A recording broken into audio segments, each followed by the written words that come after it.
Okay, hello guys. A very good evening to everyone. I hope all of you on the other end is having a great weekend. I welcome all the teachers and students who have tuned in this live session today. Myself, Rose Sharina Binti Osman, will be the moderator of today's live session. I am one of the Guru Bitara teaching English for this program. If you are new here, this program is brought to you by NCER Malaysia, Empower NCER Academic Perak, and University Pendidikan Sultan Idris UPSI. So before this, we have covered many other subjects in the previous weeks, such as Bahasa Melayu, mathematics, and sejarah. So today we will be looking into English subject. Okay. So today the topic of today's live session is Introduction to SPM CEFR written papers. So today's lesson will be led by Sir Dayalan Yesupadam from SMK Indapura 1 from Pulai, Johor. So we hope that you will tune in till the end of this live session so that you won't miss out on the input which will be provided by our panelists today. Should you have any questions, please leave it in the comment section below. Our panelists will be answering them at the end of this live session, all right? So without further ado, I would like to pass this session to Mr. Dayalan. So the floor is yours. So let's just wait until he joins our live session.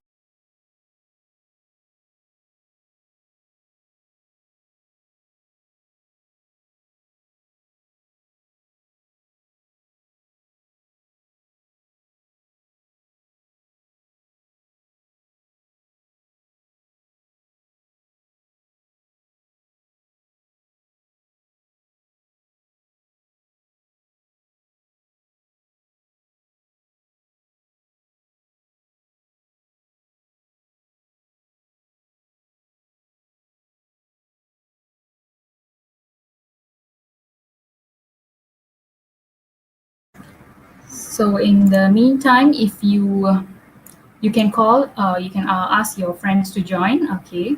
So while waiting for Sir to join us shortly, please let your friends, your teachers know that we have a live session going on for the subject. All right, he's here with us now.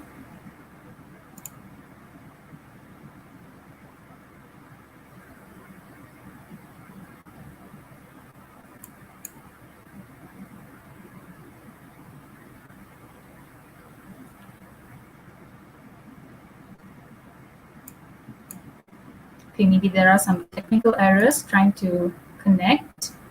So yeah.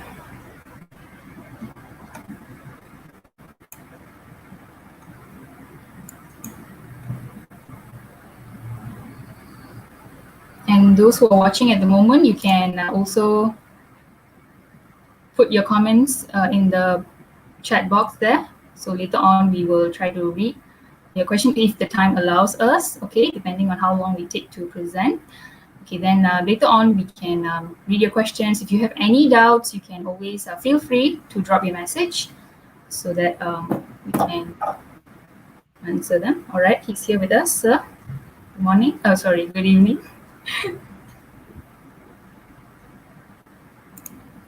Hello, hi. Good day, everyone, and a very good day, especially to our dear moderator, as well as our dear students. I hope this session would benefit you. This will be the first session to the 6 lessons that is to complete in this tenure of teaching you online. All right. Okay. So as we would begin our slot for today, this day would probably be a day of introduction whereby you will be introduced to the entire SPM CEFR exam components. All right. Well, you need to realize that whatever you would have seen or your seniors would have seen in the previous years are very different from what you are going to face this year onwards, next year onwards, since you'll be sitting for the exam next year. So I really hope that all of you would pay close attention to whatever being shared today, and also try to understand. If you need to screenshot, go ahead, by all means, screenshot the important details, and most important of all, read them through and be benefited. All right. Without further ado, I would dive straight into the slides. I hope all of you are ready.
All right. Chegu Sharina, are you able to hear me? Yes, sir. Clearly.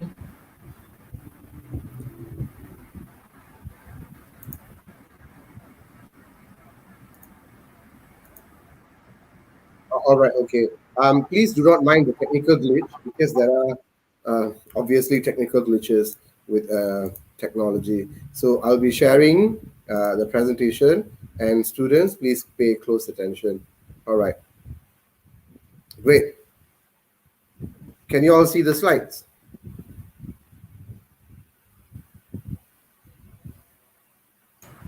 Yes, sir. It appeared now. Oh, all right. All right. Great.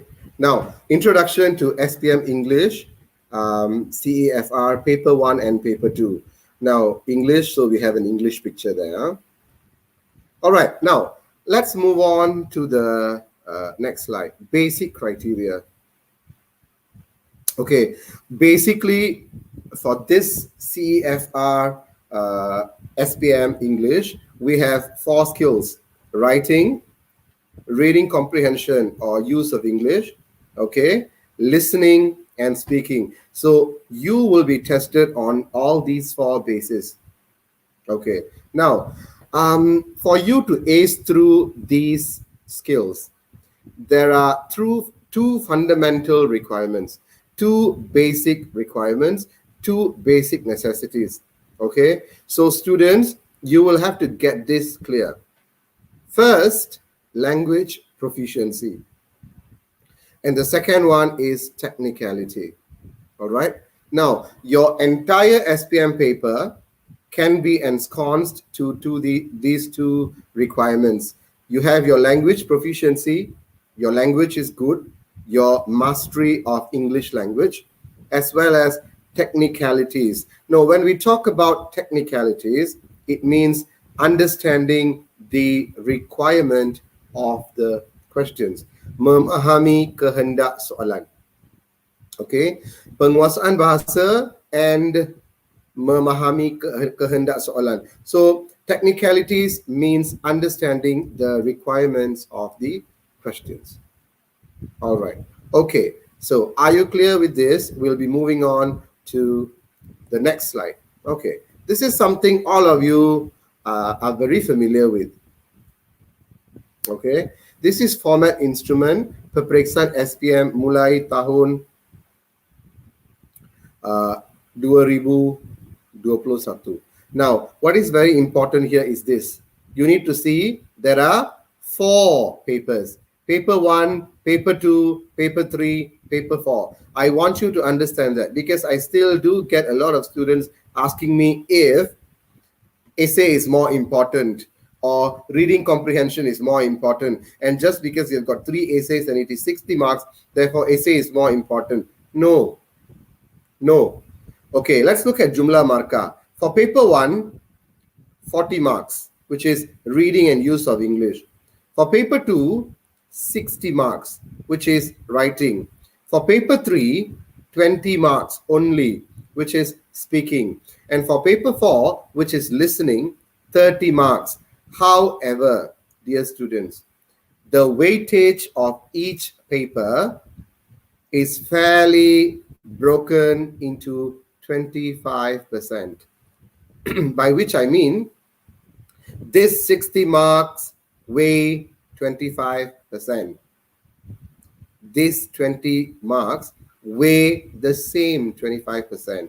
So if you were to think that, yes, I have a flair for language, I can write very well, my essays are very grandiloquent, they are very complex, I can lay out my ideas in an excellent manner, but I can't speak so fluently. I'm not very good with my speaking.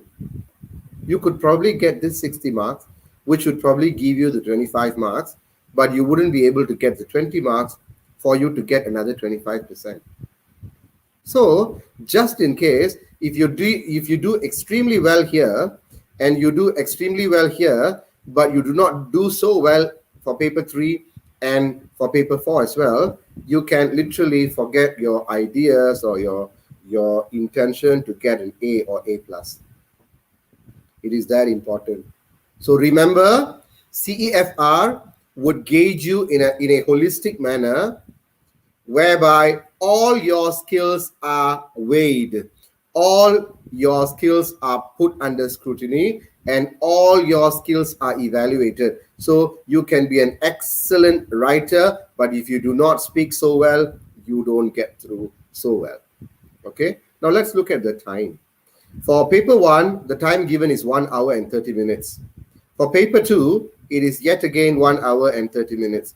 And for paper 3, which is speaking, 12 minutes. And for paper 4, 40 minutes. Okay, the time differs, jumlah markah differs, bilangan soalan differs as well, jenis item differs. And what is same, what is similar, the primary similarity between these 4 papers is they weigh the same. They weigh 25%. Now, you have to get that very clear. Okay, all right, let's move on. Objective of this session. This is session 1. Okay, in session 2 and session 3, you'll be seeing my fellow comrades who are wonderful teachers themselves. Okay, so the objective for session 1 for today is to give a thorough understanding on the parts for paper 1 and 2 throughout the following criteria: type, challenges, and tips. So our focus today would be on paper 1 and paper 2, the ones which would require you to sit and write the exam besides listening. So you will get an overview and a clear analysis of these parts, these components. Okay, and we would be going through the lesson on the basis of type, challenges, as well as tips. All right, the highlights. The highlights of the lesson. Written tasks are divided into 2. Okay, one is reading and use of English, and another one is writing. These 2 parts combined, these 2 papers combined, only contribute 50% of the total mark, as we have already discussed. And I would like to stress it and reiterate over and over again because it is extremely essential. it is pivotal for you to remember to do and to give importance to all the four skills. Now, each skill carries equal share and emphasis, and it also, see, the entire idea of CEFR is to focus on the holistic development and enrichment. So a student who would get an A plus in SPM English through CEFR format would prove to be a holistic English speaker. All right. Now, we'll move on to the first one, paper one, reading and use of English. Now, the time allocated for this particular section is 1 hour and 30 minutes, and we have 40 questions. These 40 questions are put in 5 parts, okay, and 40 marks, because we have 40 questions, therefore we have 40 marks. All right, okay. Now, mostly objective, except for the last part, information transfer. However, do not take it too light. Okay, students, do not ever take it too light just because it is mostly objective. Now, part 1, multiple choice questions. We have 8 short materials or texts, okay, and we have 3 options, multiple choice questions. So your options would be A, B, C. All right, the materials are lesser than 90 words. So the particular material that is used for these eight questions would be in about 90 words or less than that. All right, okay. Now let's look at the type. We have short news, we have advertisement, we have announcement, we have short letter, we have appeal, we have job vacancy, we have short information, we have a book review, we have short report, we have message, we have customer notice, we have quotes and meaningful phrases. Okay, these are the types. Some examples of the types of text to be used to test. And we have 3 options. And remember, for this particular part, we would have the inclusion of higher order thinking skills, whereby we would be using real material, authentic material, not tailored material, authentic material. And the questions would require you to think, analyze the options, and choose the most appropriate one. Okay? Now, let's look at the challenges. First, of course, HOTS elements, whereby all the options may seem similar.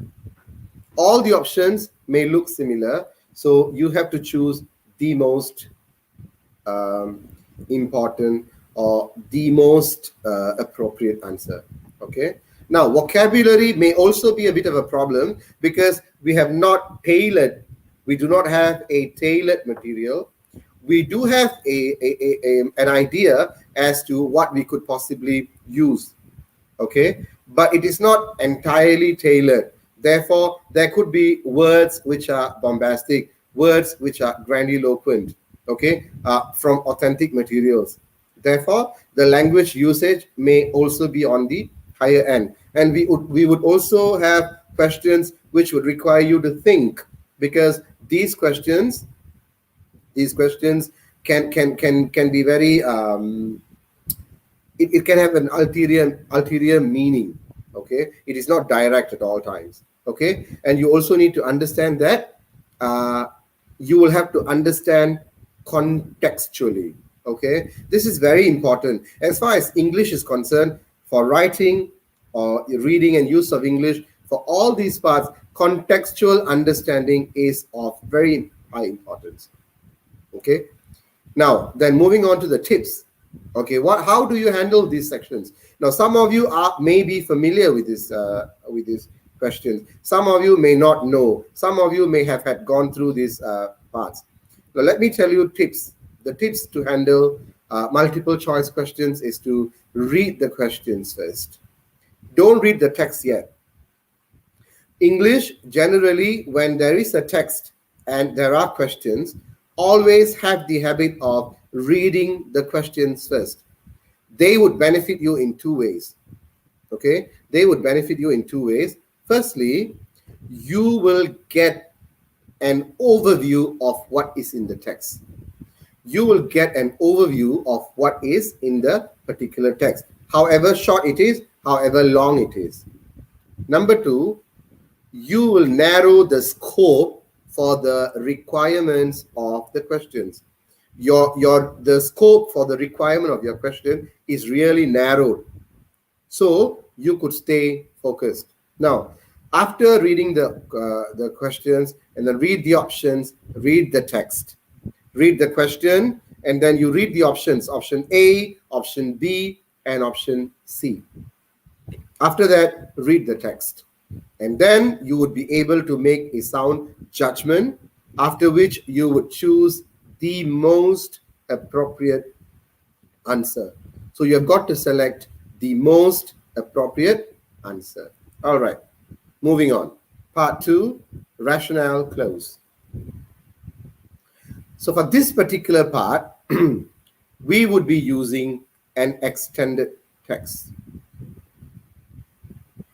Okay, we would be using an extended text. Well, for this particular text, it is basically from 250 to 300 words. Okay, 250 to 300 words, and we have 10 questions. Okay, for this particular part, we have 10 questions. The previous part, we had 8 questions. For this part, we have 10 questions. Now, we have 10 questions, and these questions will have 4 options. Okay, this particular part would primarily test on grammatical components, subject-verb agreement, and vocabulary. Okay, now let's look at the details of the particular task. Again, we would divide this into type, challenges, and tips. Now, for the type, this would use an extended text, 250 to 300 words. We have 10 questions. This is basically based on either a story or a factual essay. It can be both. Okay. Now, for the challenges, it will test on grammatical components. So when we talk about grammatical components, it is important for students to also focus on grammar per se. Okay, grammar is always beneficial. Okay, grammar is a very, very important, essential part of a language. Okay, it is like the backbone of the language. So when we talk about grammatical components, we have parts of speech. Now there are 8 parts of speech, students. Okay, we have noun, we have a verb, we have pronoun, we have adjectives, we have adverbs. Okay, we have interjections, we have prepositions, and we have conjunctions. These are the 8 parts of speech. And besides this, we also have to have focus on subject-verb agreement, which is very important. And many students would make a lot of mistakes on subject-verb agreements, which closely relates to tenses. And we have a lot of tenses. We have tenses and we have subtenses, and you need to understand all of that. For example, we have simple past tense, past continuous, past perfect continuous, simple present tense, present continuous, present perfect, present perfect continuous, future tense, simple future tense, future continuous, future perfect continuous. We have past participle, we have present participle, we have perfect participles, which can serve as gerunds, all these. Okay, you may not want to go into the intricacies of every bit of it. If you can do it, that's great. Okay, but you should have a certain degree of knowledge in terms of tenses, so that you would be able to understand it better.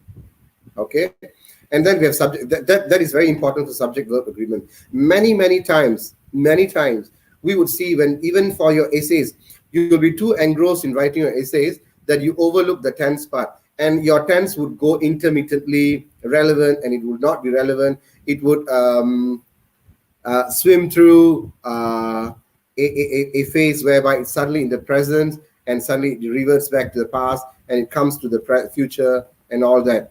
And this would significantly impact your marks. Okay.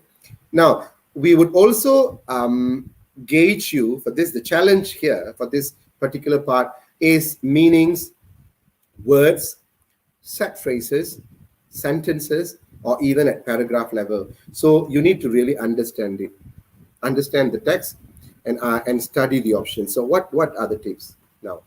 Read the text to get the general idea. For this particular task, you don't read the questions because there are no questions. There are only options, isn't it? We have, because rational close is filling in the blanks, basically. So we have only options laid. So you can't merely read options. Okay. So read the text with the blanks to get a general idea, and then identify the text type, and then identify the tense, which would help you to keep your answers consistent. And if you were to base it, if you look for the clues before and after the gap as to which tense is the writer using to write this particular, or has the writer used to write the particular text. Okay, is it in the past, is it in the present, is it a story, is it a fact-based essay? And once you get those clues, you'll be able to discern, and you'll be able to come to the right conclusion. Check your answers after reading the text again with the words placed in the gap, and that way you'll be able to understand it better. All right, now part 3, extended text. Now for this one, the text is quite long. The text is about 650 to 700 words. Okay, so this is quite a long text. 4 options, multiple choice questions. All right, you have 4 options, multiple choice questions. Texts are complex in terms of the language, because after all, it is an authentic text. It is not written for you to be tested on this particular part. No, it is adapted. Okay, so questions require thorough understanding, and it is really, really important for you to have a thorough understanding of the text. You need to have a thorough understanding of the task. Now, type. It can be narrative. Okay, it can be narrative, it can be expository, it can be factual. All right, 650 to 700 words, and they are authentic materials yet again. Okay, they are adapted. Okay, and you have 8 questions. Now, what are the challenges? Firstly, the nature of the text itself, whereby it is long, it is not short, and we don't do so well with long text, do we? Okay, so the length of the text is a problem. Language usage, okay, as well as the topic, because sometimes when it is 650 to 700 words worth of a text which is on a topic that doesn't interest you, then you will have a problem understanding. The second challenge is the level of difficulty of the questions. The questions may not be very easy, students. Okay, so to have a holistic understanding of the text, okay, there are 2 things here. I would like to stress on this. You need to have a holistic understanding of the text, as well as the contextual understanding of the questions. There are 2 different things, students, and this is very, very important, because let me assure you that the questions are not that easy, to be honest. Okay, so at one side, you need to have a thorough understanding, a holistic understanding of the text, and on the other hand, you need to understand the contextual meaning of the question. What does the question intend to ask? What is the requirement of the question? Okay, this will come under challenges. And then we move on to the tips. Okay, read the questions and underline the keywords and the objective of the questions. Now, as I told you, read the questions before reading the text. It applies here. Okay, so you read the questions first and you underline the keywords or the objective of the questions. When we talk about the objective of the questions, it means the requirement of the question. Apakah kehendak soalan? What does the question require? And then read and understand the text, its overview, and its context.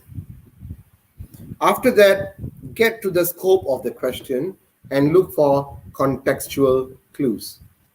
Okay, get to the scope of the question and look for the contextual clues. What are the clues could you find in the text for the particular question that has been asked? And after that, look for the right answer. How do you go about looking for the right answer? Study all the four options and choose the most suitable answer. So you have option A, option B, option C, and option D. Study all of them, okay, and then choose the most suitable answer. Okay, moving on to the fourth part, part 4, which is gapped text. This is something that you would have done in PT3 as well. Okay, from Form 1, I'm sure you are exposed to this particular task. It is just an extension of it, probably longer text, probably more complex sentences. All right, now this is an informative or a descriptive text with a fair amount of contextual clues and continuity, so that when the sentences are removed, you would be able to patch the sentences back and see the continuity, see the chronology, or see the sequence. Okay, additional two sentences are added primarily to confuse the candidates, okay, as to which one to lift and which one to leave. Okay, fit the correct sentences to complete the text appropriately. Now let's get into the details of this particular part. You have an informative or a descriptive passage from which 6 sentences are removed. Give me a second. Okay, the removed sentences are jumbled up with additional 2 sentences to confuse the candidates. Okay, so the removed sentences are jumbled up with the additional 2 sentences to confuse the candidates. Okay, now what are the challenges? Well, it is not exactly easy to do this task because you need to make out the sensible chronological sequence in your mind, because you have 6 sentences removed.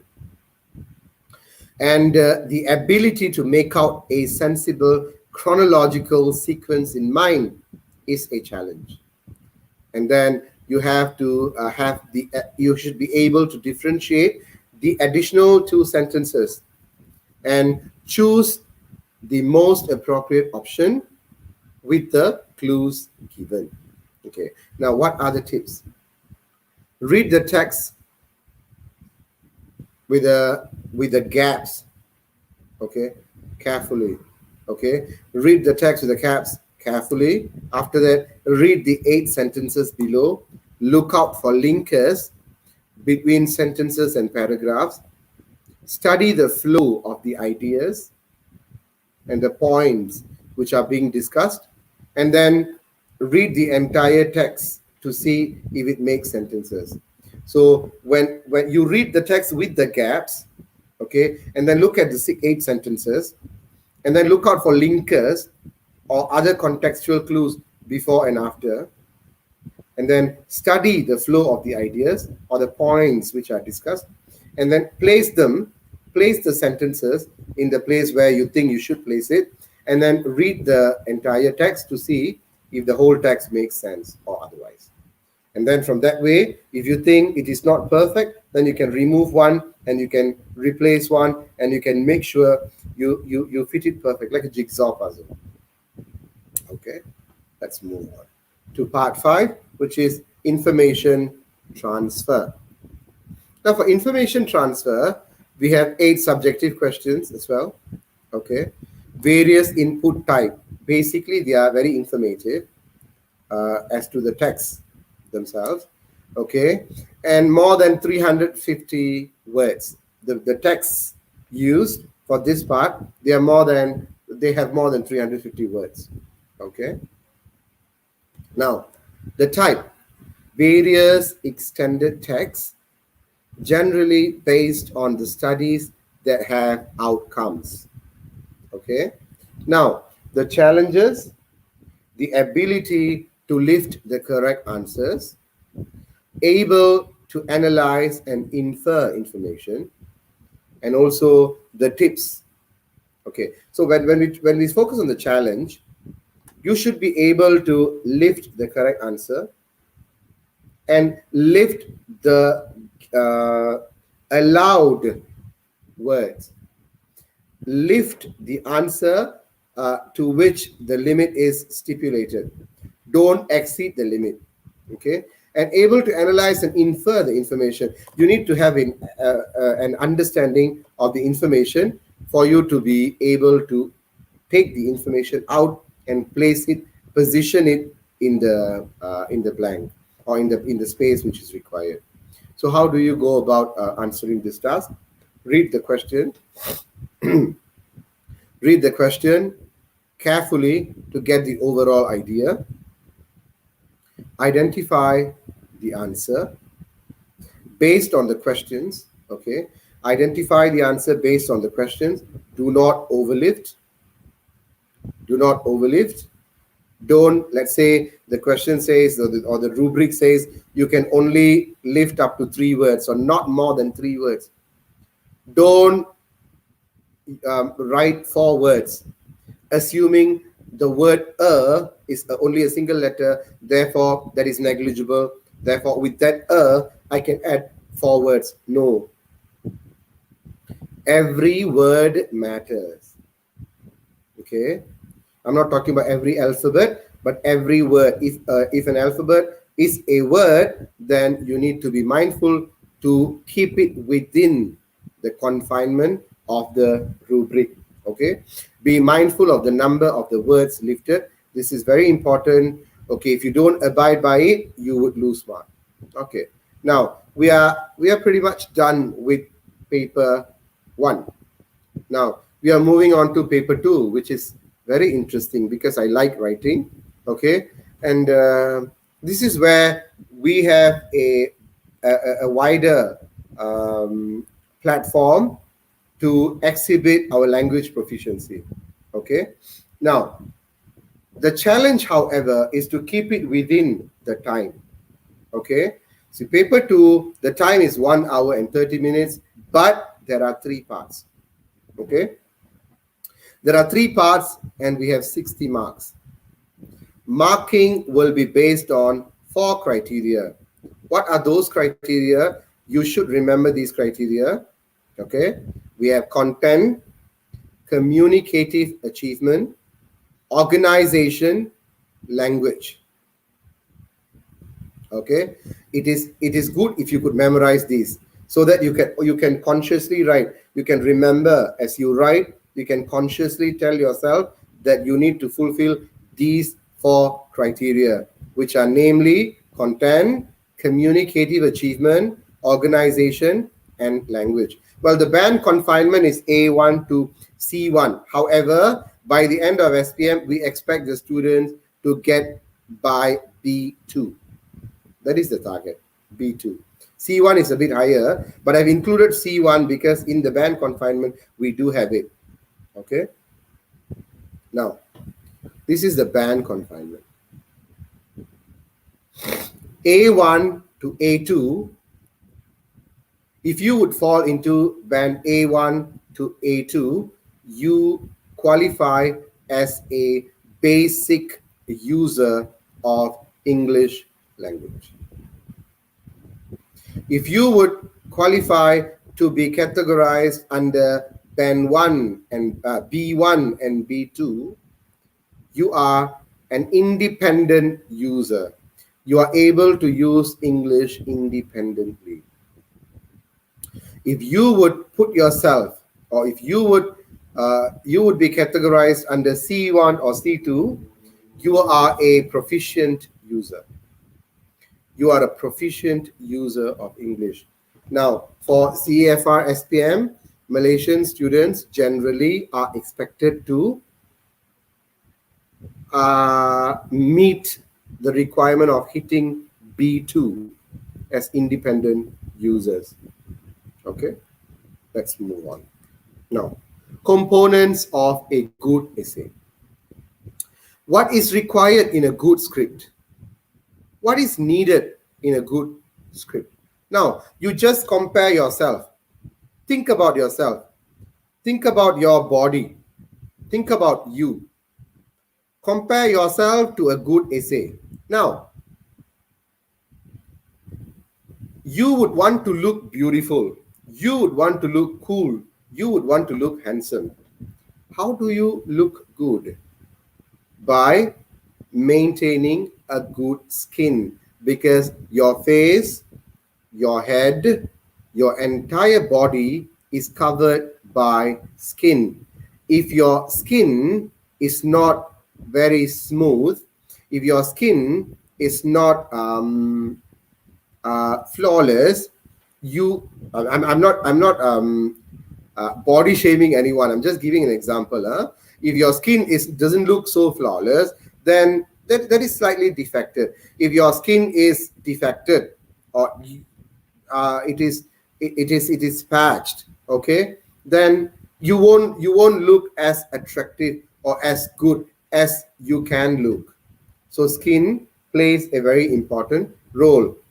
Compare skin to vocabulary. Your vocabulary must be varied, must be beautiful, must be contextually apt and relevant for your essay to look good. Now, vocabulary done. You have a bone structure that gets you mobile. Okay, you have bones all over your body. Okay, from the skull right to the tip of your toe. We need bone to mobilize our body. Likewise, you need grammar to mobilize a language. Without grammar, you cannot project a language. Okay, so grammar is basically the bone system of a language. Okay, now we have sentence structure. To patch and to keep the skin intact and to hold the bones in the right place, we need flesh. So between our bone and our skin, we have flesh, dugging. This flesh is important to hold us together, to hold the bone and to hold the skin together.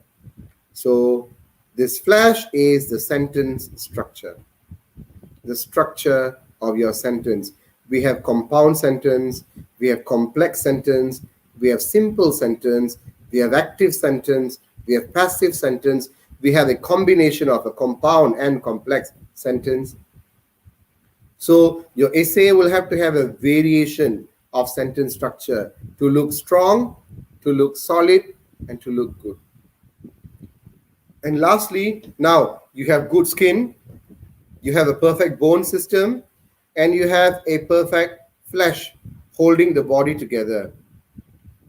And for you to act according to your age, for you to behave as a 17-year-old or as a 16-year-old and not behaving like a 7-year-old or a 6-year-old, you need to have the brains, you need to have the maturity, you need to have a discretion.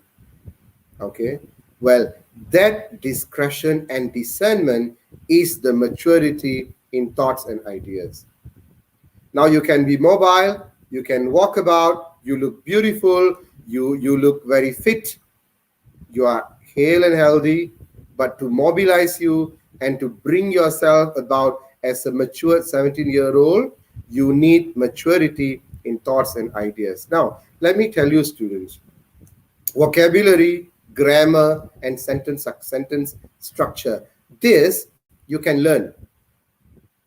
You do not know a word, you learn the word today, and tomorrow you know it. You don't know a particular grammar rule, you learn it today, tomorrow it is in your possession. Okay, same thing goes with the sentence structure. But however, my dear students, maturity in thoughts and ideas, this is not something that you learn. This is something that you acquire, which means you have to keep it a habit. You can't learn it overnight. This doesn't happen like a magic. There is no magical wand, to just swish it and say, well, you gain the maturity of thoughts and ideas overnight. No. So, how do you gain it? By constantly developing and nurturing the habit of reading. Okay? You need to constantly read. Read and read and read, and you would see the maturity in your thoughts and ideas to grow. All right, now, for grammar and vocabulary, well-structured grammatical components, contextually accurate vocabulary. This is for grammar and vocabulary, as I've explained to you. You can't use words which are not contextually relevant. Words which are contextually irrelevant, they are funny. For example, I've always given this example because this one I thought it was very funny. The word Homo sapien means human. All of us are Homo sapiens. Okay. Now, this was the situation whereby there was an accident, and there was a group of people gathered around the accident scene. What do you call them? You call them either onlookers or bystanders, or at least a crowd. But there was this overtly enthusiastic student who once wrote, there was a group of Homo sapiens gathered around the accident, the scene or the car. Now, that is, although the word means human, but it is contextually inaccurate, and therefore it is funny. So remember, the words that you wish to use, you do not need to memorize the entire dictionary the day before and vomit it on the paper. No. The words that you use has to be contextually accurate. Next, sentence structure. Your sentence structure has to be varied, and the structure has to abide by the decorum of the essay. If it is a formal situation, the structure has to be formal. All right. If it is a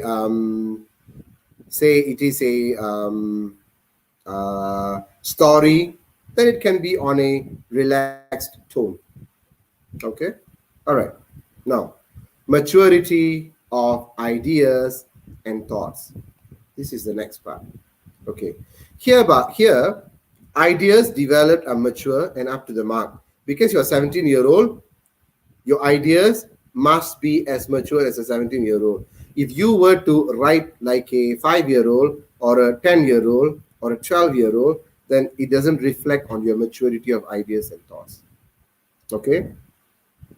Contextual development is explained without veils of ambiguity. You see, if you would want to say something that is abstract, that's fine. You want to say something that is complex, fine. You want to give in something that is hidden, fine. But it has to be able to be conveyed clearly, and your intention must translate well without any veils of ambiguity. You can't put the meaning of the content at stake. No. So ideas are developed with precision and well confined within the parameter of the question. So there is a question, you have to abide by a question. So your ideas that you develop has to stay within the parameter of the question. Now, these are the 4 elements or 4 criteria by which you would be assessed, or your essays would be assessed. We have context, communicative achievement, organization, and language. Now, for your content, it has to be relevant. It has to provide full information on the required task. This is very important. Otherwise, your task would be intermittently relevant. If the question has three requirements, you are expected to fulfill all three requirements. Do not leave one and take another. Marks penalized for irrelevant sections which are present. Wrong interpretation, students, very important. Wrong interpretation of the task and therefore misinformation of the target reader will be penalized. When we have a question, that question has a requirement to which you will have to fulfill. And if you misinterpret the question itself, you misinform the target reader, which is the examiner, and therefore you will be penalized. Now, moving on to the next one. Communicative achievement, conveys straightforward and clear response. Okay, it conveys straightforward and clear response. Okay, ideas are put through in a convincing language. Okay, your ideas are placed in a very convincing manner. Okay, and conventions of communicative achievements are used effectively. Okay, in a very convincing manner. Moving on to organization, usage of sequence connectors and cohesive devices in an appropriate manner only when they are needed, and they do not need to be smeared all over the essay. Okay, and lastly, language. Basic vocabulary is used appropriately. No gaudy expressions which are unnecessary. There is no need for very grandiloquent expressions. Okay. If they are unnecessary, they don't need to be present. A natural flow of language, a fluent language which is consistently present. Minor errors are tolerated, but meaning should never be in doubt. Meaning should not be hampered or distorted. Okay, these are basically the 4 criteria, and each one has 5 marks. And remember, you have 3 essays to answer, and each essay carries 20 marks. Okay, the first criterion, content. Second criterion, communicative achievement. Third criterion, organization. And the fourth criterion is language. And each criterion carries 5 marks. Okay, now, moving on to part 1, short communicative message. Basically, writing an email in about 80 words. Okay, and the marks, yeah, as I told you, 20 marks. And the core task or the core responsibility of students when attempting this task is to fulfill the requirements of the questions. And the band that is stipulated for this is from A1 to B1. Okay, all right. Now, type. Subjective response, limited though, because the requirement is stated very explicitly. Okay, part 1 of paper 2, writing, 20 marks. So the word limit is in about 80 words. You may have questions about the length. We will discuss about it later.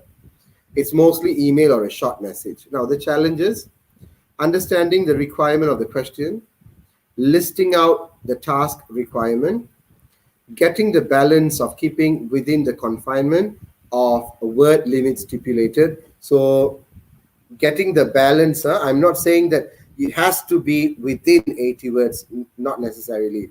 But yet again, I've placed the phrase, getting the balance of keeping it within the confinement of word limit stipulated. Okay? It is not wrong to write more than 80 words. That's what I would say. But be mindful to abide by the task requirements and time management, because you have 1 hour and 30 minutes, but you have 3 essays to answer. Okay. As for the tips, read the task or the question very carefully. Underline the keywords or the key points. Identify your role. Who are you? When we underline the keywords or the key points, this is not listing out the requirements yet. But when underline the keywords or the key point is underlining the requirement of the question, in the sense that what does the question is asking you to do? Is it asking you to give an advice? Is it asking you to share an opinion? Is it asking you to give suggestions, underline that, because you need to have the basis of your question on that, or your answer on that. Okay, and then identify your role. Who are you? Identify the nature or the role of your recipient, whoever that's receiving your essay. Okay, and then list down the requirements of the questions. Read every sentence and look for the requirement of the question. Does this line or does this sentence require anything from me in the answer? Okay, so be mindful not to miss any part of the question. So be mindful not to miss any requirement of the task. All right. Okay, let's move on. Part 2, guided essay. This essay is basically an outcome of a discussion. It would normally be fixed on a discussion that happens in a classroom, and then that discussion is put in an essay. Okay, so 125 to 150 words, 20 marks. It is basically based on an opinion over a matter teacher instructs to write. So you would have done a discussion in a classroom, okay, and your teacher would require you to write that in a form of an essay. So this is basically your opinion, because you have to literally make out a discussion in your mind and write the outcome of it. Okay, the band that is given for this particular part is A2 to B2. All right. Okay, now let's look at the type. A guided essay based on a text stimulus, 125 to 150 words. The task is based on opinion. Okay. The situation is given, and the students are expected to develop the task, which is an outcome of a discussion. That's the type. Okay. Then we have challenges, whereby you need to understand the requirement of the question. Very important. You need to understand, and you need to be able to list out every requirement of the question. Okay. Basically, there'll be two or three requirements. Maintain the essay and keep it confined around the outcome of the discussion. So you don't have to beat around the bush. It does not need to be laggy. It does not need to be very wordy. It does not need to drag too much. It doesn't need to be draggy. Keep it around the outcome of the discussion, and have your strong opinion in it. Okay. Grammar accuracy. Okay. As well as appropriate style and manner. You're not going to write it as a report of what you discussed in the classroom, but you're going to write it as an essay itself. And you base your essay on the discussion that happened in the classroom prior to the lesson. Okay, so what are the tips? Read the questions carefully, identify the keywords, which is the core idea of the task. Okay, and the core idea of the task can be reasons, causes, implications, consequences, solutions, remedial actions, ways to overcome, advantages and disadvantages. These are the main ideas that they would ask you. Okay, and it can also be your personal opinion as well. Now, identify your role. Who are you? Identify your target audience. Whom are you writing to? And develop the content points accordingly with WH questions. So you may use WH questions as well. Okay, for this part. Now, let's move on. Part 3, extended writing. I would spend a bit of a time here. Okay, I would want you to understand something that I'm going to teach you today. Okay, this is something very important, and I would want you to pay very close attention. Well, for this part, it is a choice between three questions, and those questions would primarily be an article or a review, a report, or a story. Basically, there'll be three questions. It can be an article, review, report, or review, report, story, or report, story, and article. Okay, these three questions. Okay, all right. Now, 200 to 250 words. This is the word limit that is given for you. And the band that is given for this particular task is B1 to C1. So if you're able to achieve C1, you're an excellent writer, spotless. Okay. Now, There are mainly two types of essay students. Here, I would want you to understand this. Should you have questions, you could ask me later. In the previous SPM format, there is a fair share of opportunity for students to write or to delve into narrative writing. But CEFR focuses a lot more on factual. If you were to look at the type of essays, under factual, we have article, report, and review. These are all factual, whereby you can't lie. You can't have your story in it. Okay? And we have under narrative, we have story writing. That's only story writing for the extended text, extended writing task. Okay? Okay. All right. So some insights on factual essays. These are some information that you need to understand on factual essays. They are entirely based on facts, most definitely. Okay, they are entirely based on facts, and it requires a holistic understanding of the task to analyze and deduce the details. Okay, ideas have to be presented with maturity and should not be smeared with immature or irrelevant or excessively gaudy expressions. You don't need to be very expressive about in factual essays. No need. You just discuss and disclose facts. It does not need to be very emotional. Then it will be very immature. It does not need to be very expressive. No need. Okay? Keep it factual. This is where the maturity plays a very important role. All right. Now, I will give you an idea today. The focus is, I'll focus a lot more on the introduction. How do we develop an effective introduction for a factual essay? We need to have a hook. Why? This is to fetch or to fix the attention of the reader. You want to get the attention. You want to get the focus of your reader. For that, you start your introduction in a very, very interesting way. There are 5 hooks that I wish to share with you. The first one is statement. Second one, question. Third one, quotes or proverbs. Fourth one, statistics. Fifth one, news or short story. Okay? And then you move on to the second phase of the introduction. This is just for introduction, yeah? You have a hook. It can be as simple as 1 or 2 sentences.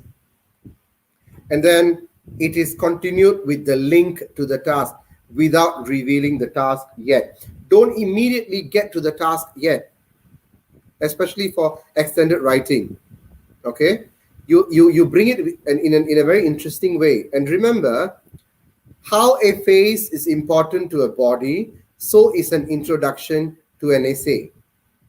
Okay, so you have to have a very effective introduction to convince the target reader, which is the examiner.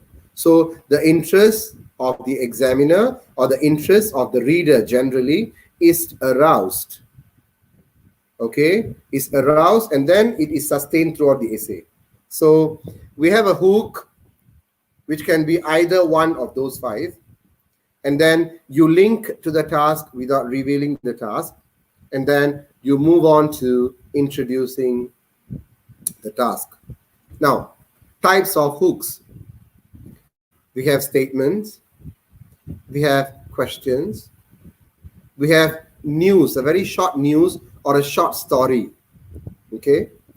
We have statistics. We have quotes or proverbs. In these, right, statement is very common. Question is also very common. News, you only write if you know. And then statistics, the same. You can't lie with statistics. You shouldn't be lying about statistics. Quotes or proverbs, you have to quote someone who is famous or someone who is known. Okay? Proverbs, we all know if they are real or if they are not real. Okay, so these are the important parts. Okay, moving on. Now, I would want to base, let's focus on the question. I would want to give you some examples for the hooks. Okay, so this is the question, students. Animals have always been man's best friend. What are the ways have they been helping mankind? Write your essay. This is just a sample question, okay? Animals have always been man's best friend. What other ways have they been helping mankind? Write your essay. This is a very straightforward question. This doesn't require you to debate or argue. You have to just state, you have to just go by the idea that animals have always been man's best friend.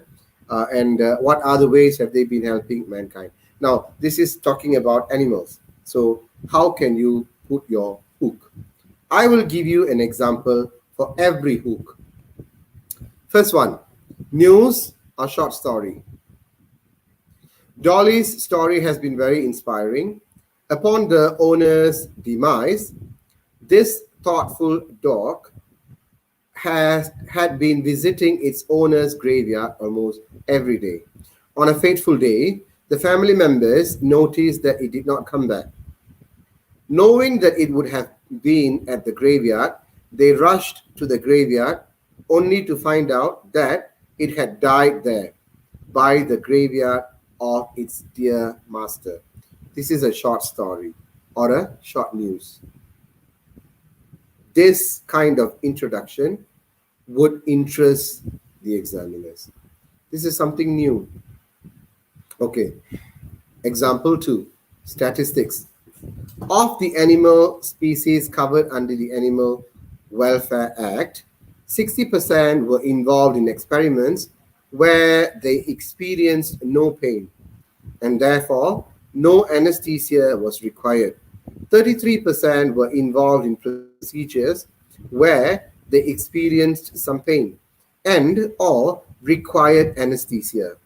And 7% of all animals experiences some pain, but no anesthesia was provided because it would interfere with the experimental purpose. Now, here we have figures. We have uh, Animals Welfare Act. We have percentages. So this is statistics. Third one, statement. Animals' role in humans' life has been indubitably solid. The relationship has stood the test of time, and the mutual dependence still continues on. Although animals have been subjugated by human as we top the hierarchy, there have been fair instances that animals are also loved and much appreciated. Here, you give statements. Quotes or proverbs. That's the next one. If having a soul means being able to feel love and loyalty and gratitude, then animals are better off than a lot of humans. Quoted James Harriet. This quote speaks volumes as to how genuine is the love an animal renders to a human. Here we have quoted James Harriet. Okay, therefore, this is a quote. Then, question. Are you aware that it is practically impossible for the humankind to continue its existence without animals? Our very existence is quite dependent on them. So here you pose a question. Okay, let's move on. So how do you have a complete introduction?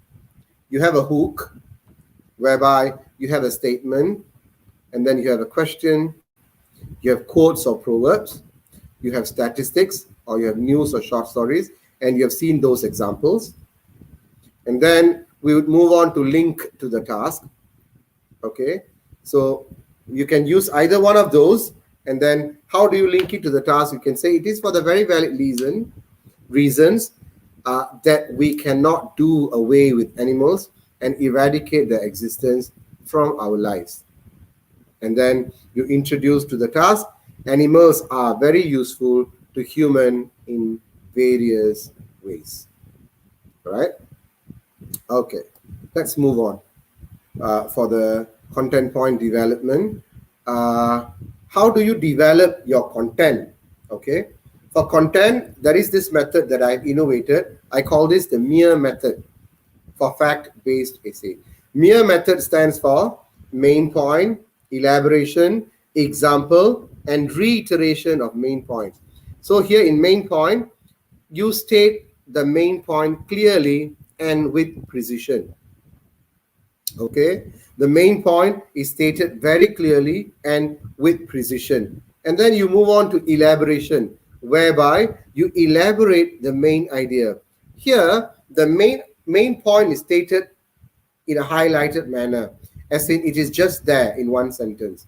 After that, you move on to elaboration, whereby the main idea is elaborated well. So here, students are to widely exhibit their language proficiency through a detailed expression in elaboration. And remember, elaboration is very different from example.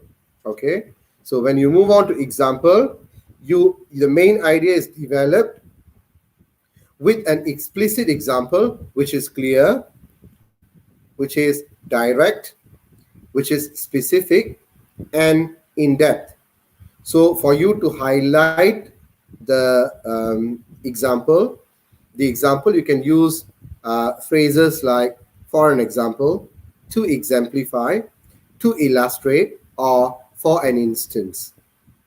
And lastly, you reiterate the main point just to uh, remind yourself as well as the examiner that you have not swerved from the question. You have not swerved from meeting the requirement of the question. You have not gone off tangent. Okay, so under the requirement of the main point, reiteration of the main point is reiterated so that the candidate is able to show that he is intact with the main idea and has not deviated. And for that, you can use words like hence, thus, therefore, or so. Okay, all right. Now, for narrative writing or story writing, because we have story writing as well, how do we go about writing narrative writing? We do not have for narrative writing, we do not have content points, you see, because we are writing a story. So how do we go about writing a story? We will have a main idea that is conceived in the mind based on the parameter that is set in the question. You break it into six sequence. And you explain every sequence. And you go about and develop every sequence and make sure there is an order, and this sequence can be developed into a paragraph. All right, let's move on. Okay, now for extended writing, we have 4 types of essays, which are articles, review, report, as well as story. Okay, so 200 to 250 words, right? And for challenges, meet the requirements of the task. Language proficiency is prioritized. The idea is well planned. Okay, that is a challenge. And the manner, style, and grammar, because it differs according to the question. Every question or every type of essay, the manner and the style is different. Okay, and for tips, read the questions carefully. Choose the question that you know the most. Okay, you need to check the question and you need to choose the one that you know the most and you're comfortable writing. Identify the format of the essay you choose. Okay, and then analyze the requirements of the question. What does this question want? What is in the parameter of the question? And then develop the body of content. You develop the body of content. All right. Now, my dear students, I think that's about it for today. And I would reserve the next 10 minutes for questions. I'm sure you're brimming with questions. So I would be most delighted to answer your questions. Do you have any questions?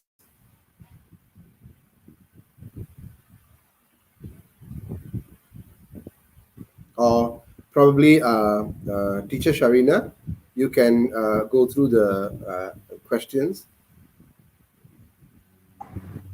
Yes, thank you very much, sir, for the explanation. So, just now somebody asked, Leah, she asked if only four types of format will be tested for paper two, right? The one that you explained. Okay, for extended writing, that is part three.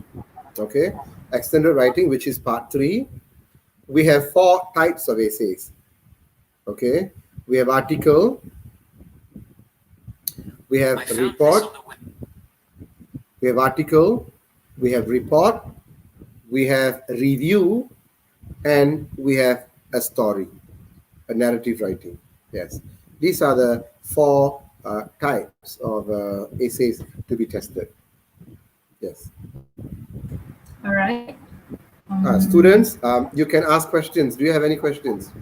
Yeah, students, anyone, if you have any questions or doubts Any other on questions?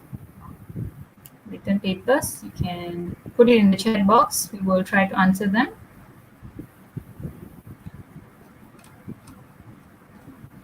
All right.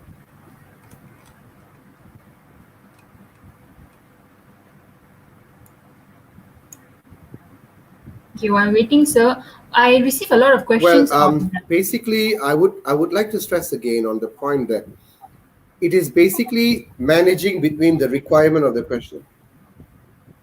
Sorry, sir. Yeah, go on.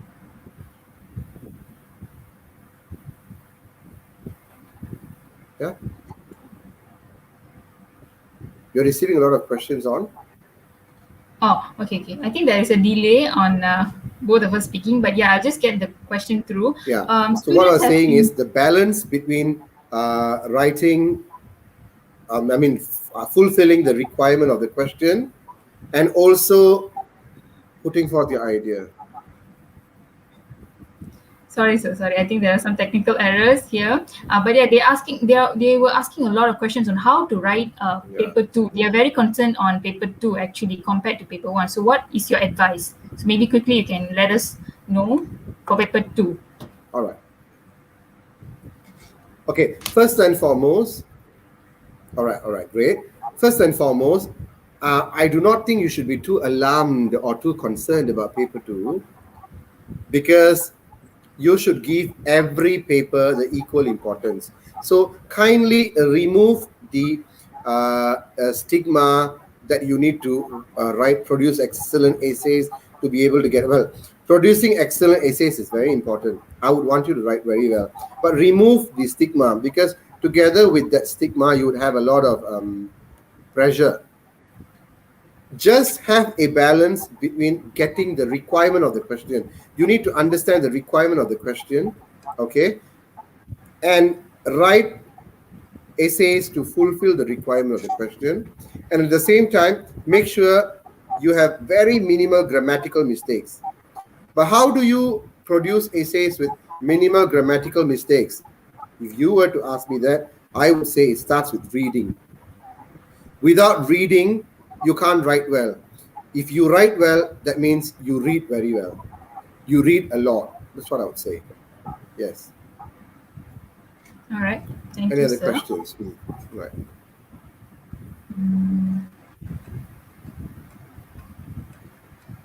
No more questions, sir. I think that's pretty much it. But would you like to include anything else before we end the session? Um, since this is just an introductory lesson, all right.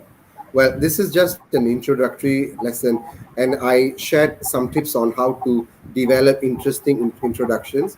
I hope you would use that in your essays efficiently.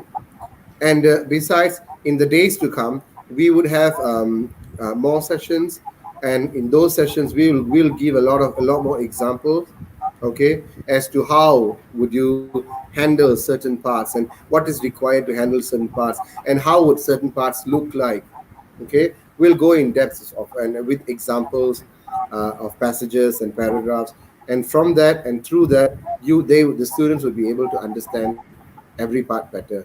So I hope this introductory lesson would set you on the right momentum as to what to expect in your exam, as well as in the classes to come. Yeah.